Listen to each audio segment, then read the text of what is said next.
side effect. Yeah. SMW, social media wealth.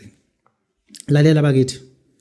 If you know how powerful imedia ngendlela epowerful ngayo, it was the first time ngibona mina upresident edefender iproduct yakwelenye izwe ukuthi ayingahambi elihlale okungcona xoxiswana bethi they are banning what is called TikTok. They could not afford America to live without TikTok because they know what it's capable of. They know what it's capable of. They know what it's capable of. Having a Facebook, it means something. Having a social media, nama social media platforms. Believe you me, if you know what to do there, ngeke uzulambe.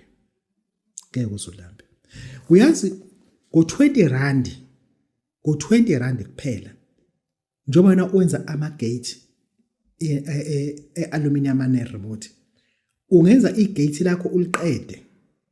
Wenze ivideo yalelo gate, ivideo ewu20 second to 25 second phela ushiya inamba ukuthi ukuphi.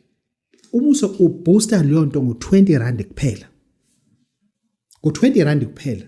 It will be seen by people close to 1,000. With vicinity yakho, it will be seen. Ukuthi awani umuntu wenza ama-gate bese besithi mhlawumbe thina uyagula nje kanti besithi uyayisanganela nje. No.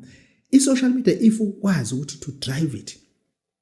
Kunabantu namhlanje abasebenzayo through ukuthi babonakale ku-social media namhlanje basebenza. Bahola kangcono kunawe nongenayo i-social media. Ukuthi so into ze-social media usingeni nje. That is why uzohlezi unje. That is why uzohlezi unje. Kunabantu namhlanje abavule ama-department athize amonetize u-social media kuphela.